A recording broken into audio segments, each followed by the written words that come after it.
Court is now in session for a monumental episode of Innocent Until Proven Guilty.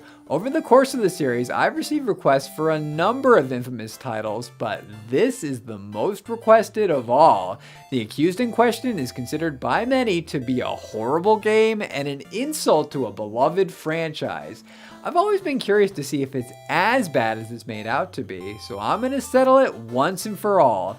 The day has finally arrived for the trial of Sonic 06.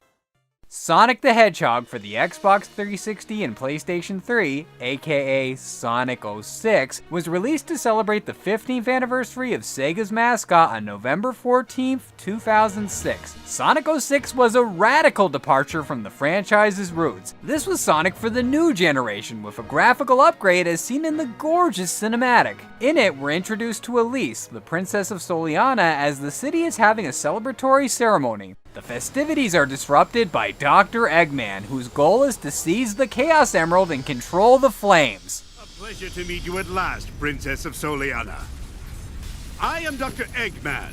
I've come here to obtain the secret of the flames of disaster from you. Before he can carry out his plans, the title star whirls in like a tornado, grabs Elise, and speeds off to safety. As we pan away from the duo, the shot zooms in on an unknown hedgehog who mentions something about the Iblis trigger. I finally found him. The Iblis trigger. While visually impressive, this left me confused and searching for answers. Luckily, all of the blanks in the narrative will be filled in before the end of the journey.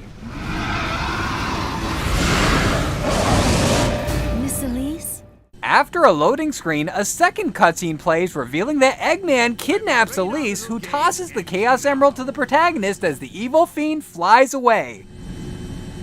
Sonic, take this! I've got it!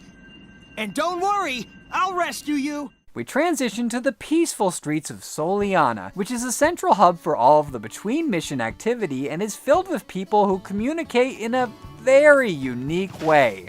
Hey. Huh? Huh? Hey.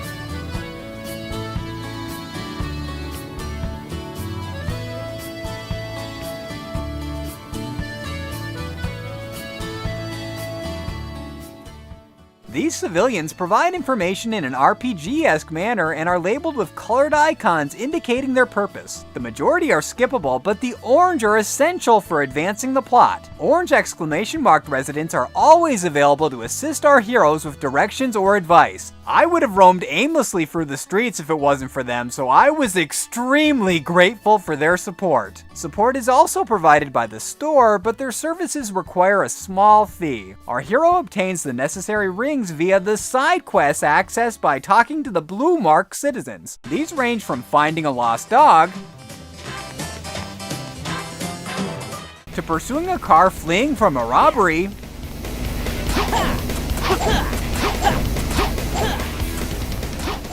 to racing Sonic Man. I have no words.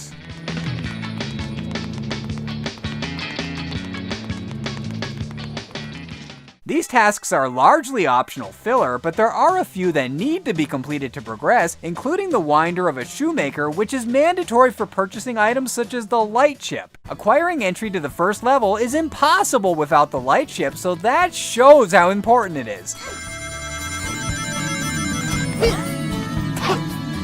Upon the completion of another loading screen, we're dropped into Wave Ocean. I've got to hurry and save Elise!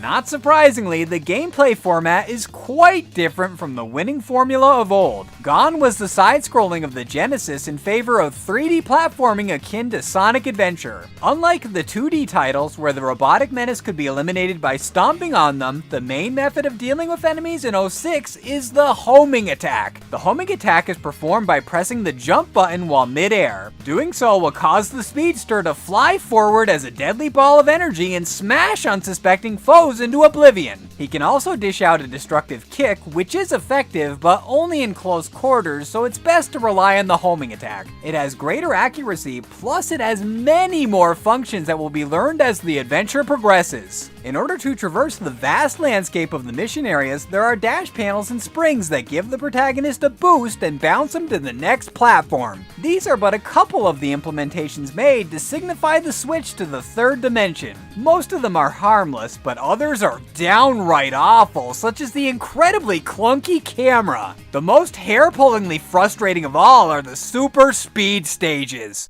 Darn, we're not gonna make it. Let's speed up.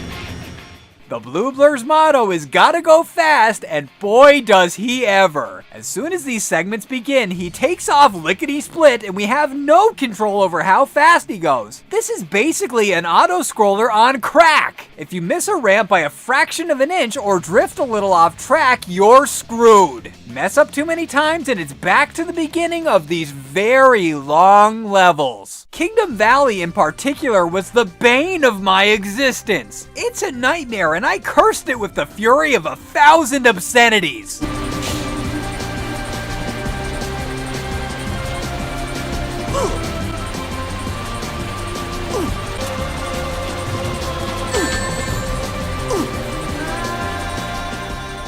In retrospect, watching him flop around spastically after failing is hilarious, but I wasn't laughing when I recorded this footage. I was in utter misery. Fortunately, there are only a few of these throughout Sonic's saga, and once that gleaming beacon is reached and we receive our ranking, we're rewarded with a cinematic. These feature solid work from the voiceover cast, including Lacey Chabert as Elise, and add depth to the characters. Mr. Sonic! Just call me Sonic. Now then, are you okay? I'm so glad that you came. I always keep my word.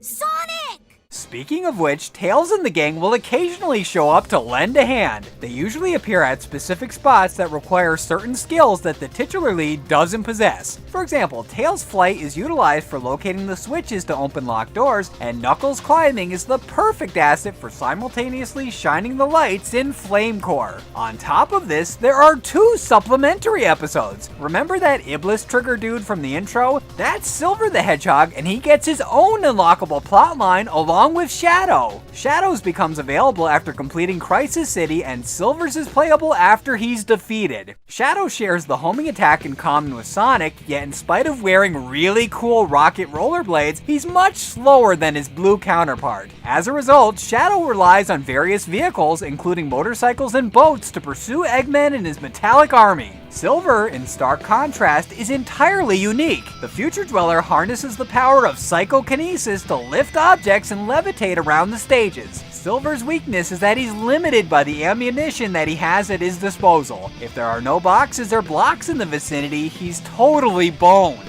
Or so I thought. I later discovered that he has the ability to infuse enemies with psychokinetic energy and fling them to their doom. Admittedly, Sonic and Shadow are better suited for foiling Eggman's schemes, but no matter how you slice it, that is wicked! One aspect that I really appreciated was that the locations of the missions remain the same, but the variables and the order they're encountered in were altered. For instance, Silver's story starts with Crisis City, since that's his present, whereas the rescuers in the primary session are teleported there by Eggman at the White Acropolis. I could cite a number of similar occurrences, but my favorite is Radical Train. Shadow derails the train to have a chat with his creator, whereas Sonic has to stop it to rescue Elise. Silver, on the other hand, is still in pursuit of the Iblis trigger. Iblis, as we come to find out, is a pivotal figure that links all of the plot lines. Iblis is the name for the Flames of Disaster. It's an eternal, unstoppable force that decimated Silver's homeland. He desperately wants to improve their situation, but he believes that is impossible. Until the mysterious Mephiles instructs him that he has to travel to the past to destroy the Iblis trigger, aka Sonic. This is why Silver assaults our hero in Soliana, and that is the initial objective of his story. No use. Tails? It's no use. This will end it. No. Regardless of the chosen character, the following cutscene concludes with Amy Rose stepping in as Silver is about to terminate her love. Time I finally put an end to this. Stop! Amy? Get out of my way, Amy. This is my mission. Absolutely not! He pops up again in Sonic's story before the Egg Genesis battle. It's time to end this.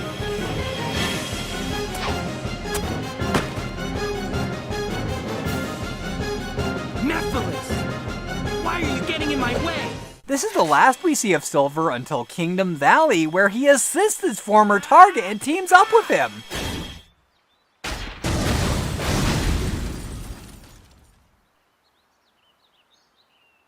You look like you're in a hurry. So, what's going on?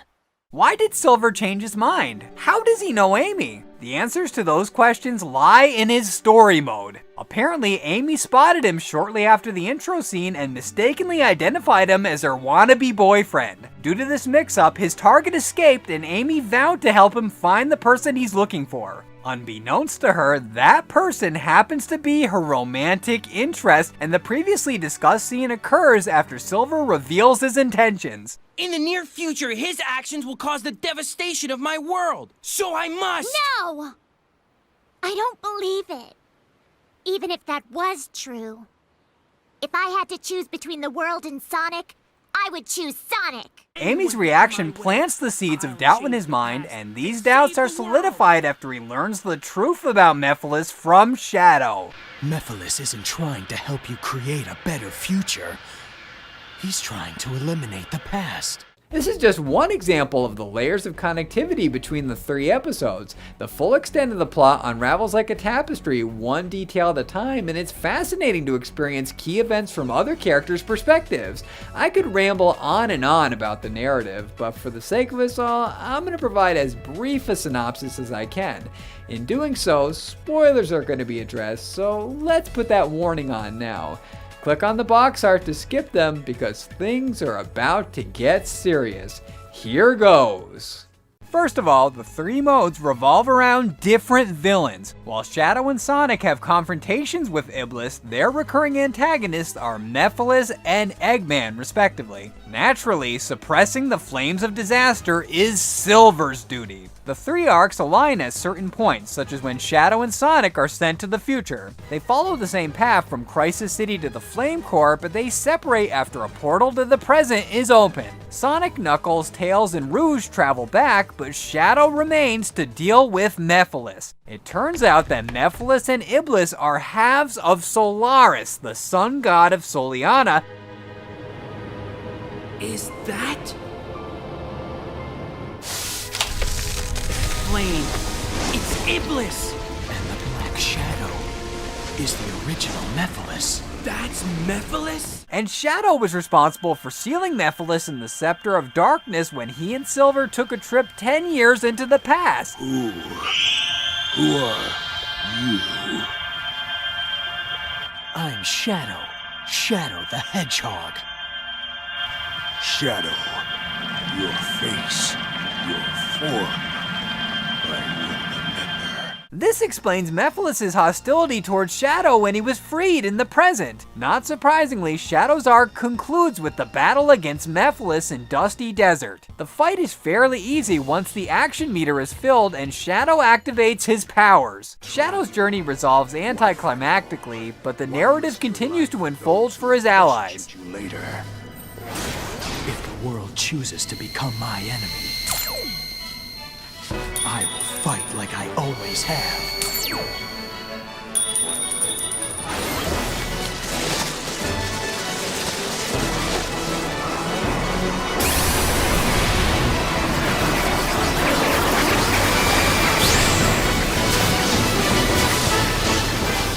Silver's motivation for the majority of his storyline is to eradicate the Iblis trigger, but he discovers in the past that the catalyst for the fiery devastation is the princess! The Duke of Soliana states that the fire has been entrusted to the royal family, so he had no choice but to use Elise's pure soul to contain it. before the Duke dies, he caresses his daughter and emphasizes that she must not cry. If tears spill from her eyes, the fire will be unleashed and wreak havoc upon the land. As the duo prepares to embark on their return trip, the young princess stirs and Silver leaves the Chaos Emerald with her. This explains why she had a momentary flash of him during the ceremony. She met him as a child. I told you that the gaps in the exposition would be filled in. The scriptwriters definitely knew what they were doing.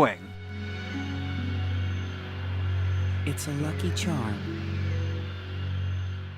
With the true identity of the trigger revealed, protecting the princess at all costs becomes the primary directive. Silver's sudden change at Kingdom Valley makes a lot more sense from this perspective. With Sonic in charge of ensuring her safety, Blaze and Silver return to the future. They engage Iblis at the Flame Core, but the bigger adversary is the wonky camera.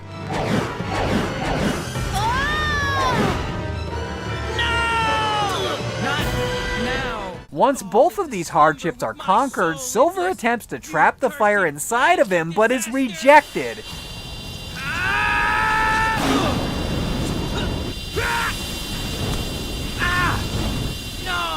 Blaze sacrifices herself so that peace can be restored to their world.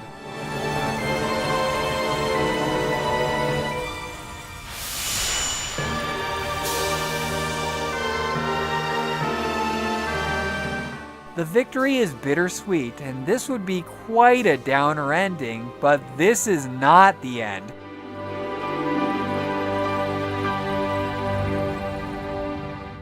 We still have to make sure Elise is saved. Let's check back on the... Oh, no. Elise! That's not good.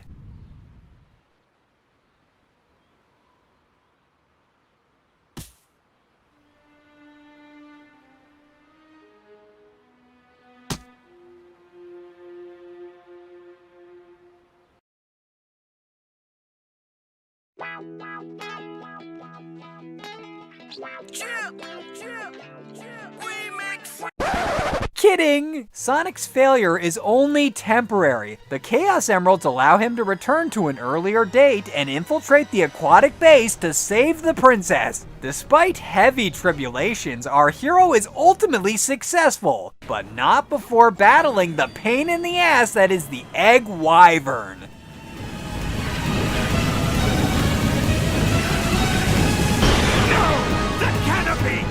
The two escape the explosion unscathed, share a laugh in the grass, and the credits roll on a satisfying ending.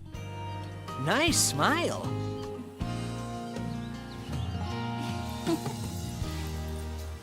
But we're still not done yet. Upon finishing the 3 episodes, a 4th will unlock called simply Last Episode. Last Episode begins with a bang.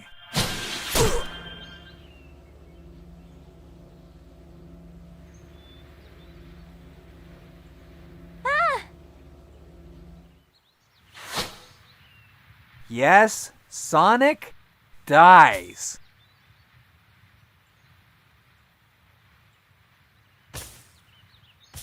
The princess cries in grief over her loss, and Solaris is unified, casting the world in eternal darkness. The Juggernaut threatens the past, present, and future, resulting in a spatial distortion that will erase time and space. Solaris must be destroyed, but alas, our hero is dead. Or is he? What's the matter? I feel Sonic's presence in the wind. I don't think he's dead yet. I'm sure of it. It's not too late. Hooray! All hope isn't lost, but they have nary a minute to spare. The group splinters to reclaim the Chaos Emeralds, which are scattered across their old familiar stomping grounds. This sounds simple, but it's far from it. The task is complicated by rifts in the fabric of the universe that will appear and suck the protagonist in for an instant death. The gravitational pull of the rift is strong, so needless to say, this happened over System error. and over and over again. I grew increasingly infuriated, but I persevered, and 2 hours later, I was triumphant. Okay, this is it. Sonic, here I come. Yes.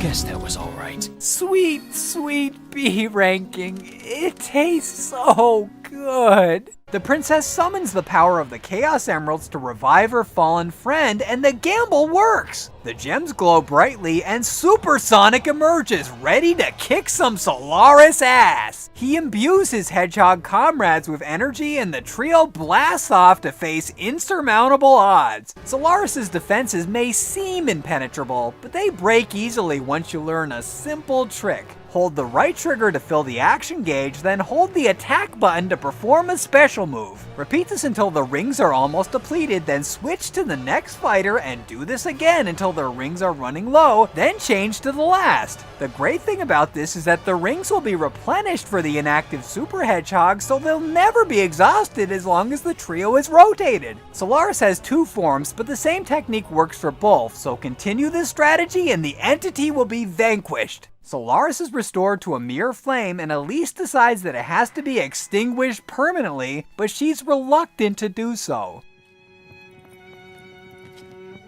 If we put out this flame, Solaris will never exist. And then we'll never have to worry about the flames of disaster, right?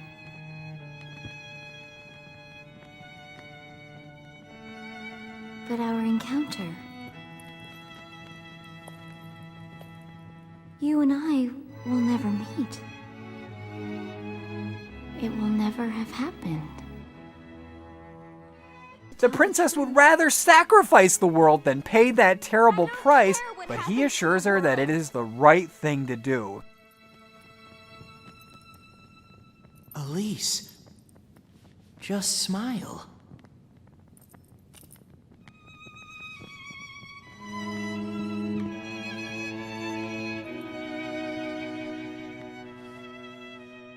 She blows out the fire, and the score underneath is tragically beautiful. I'm not ashamed to admit that I choked up listening to it, and tears are in my eyes as I'm writing this.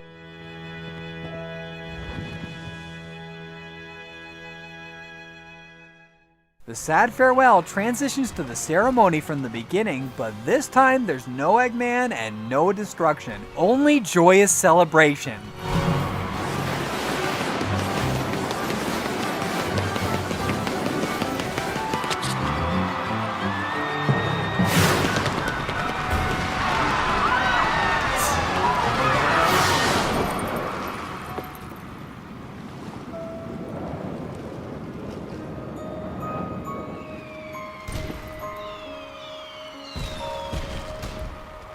Miss Elise? It felt like someone was calling me. I'm sure it's just the wind. Of course. But it felt so familiar somehow. Though our leads don't recognize each other, we're left feeling comforted that they might eventually share a connection in the peaceful years ahead of them.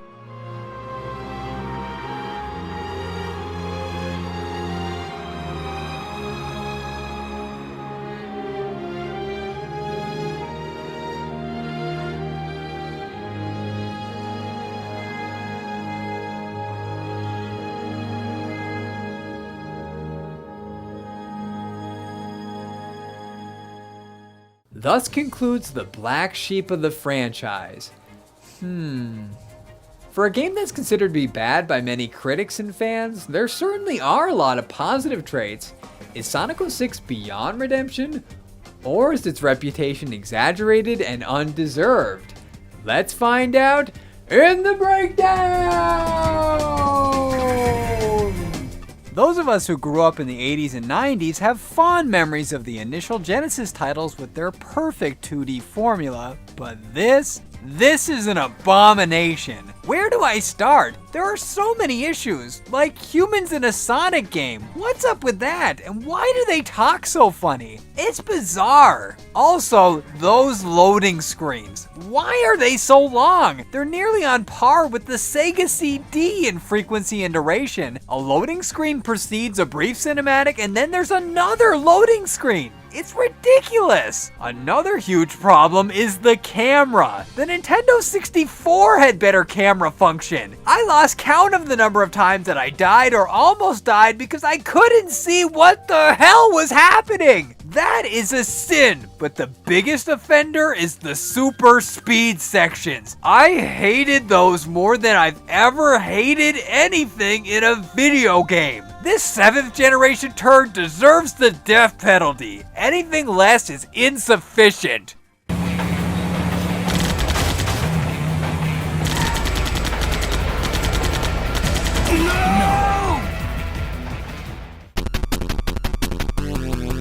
Whoa, that is the angriest you've ever been, Mr. Guilty. You bring up some valid points, and I honestly can't argue against them. The super speed sections and the camera suck. That's a fact. However, you are glossing over some good elements, such as the story, which is well crafted for a silly platformer. Over the course of a session, you grow to like the cast and share their feelings and concerns. I especially sympathized with Silver. Silver is such a great character, and the fact that he was created for this game makes me respect it even more. I've heard critics claim that this is broken, but I didn't see that at all in the many hours of my capture session. I did encounter some bugs and graphical glitches, but they never interfered with my ability to finish a segment. In fact, they were a source of amusement and a hearty chuckle or two. I mean, just look at this. This conveyor belt changes direction.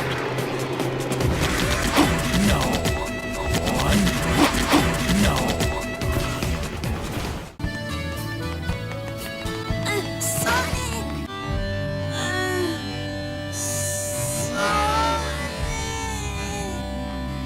Hey, Tails? You okay there, buddy? Do you need something? Need something to pick you up? Some juice? Some coffee? Anything? You gonna get up there, buddy, old pal? And I guess I'm just gonna wait for you, and I'll just stretch out, do some calisthenics, because I gotta go fast, and to go fast, I gotta make sure that my body's limber, so yeah, I'll just stretch here and wait till you come back. All right. Need anything? You sure? You know, I can hook you up. Just let me know. Here I am. Chili dog. I don't know. Just gotta go fast. That's priceless. Another redeeming quality is the soundtrack, which is excellent and dabbles in a wide variety of genres, from rock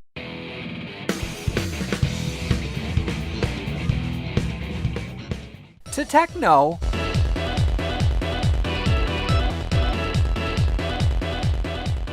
to flamenco instrumentals.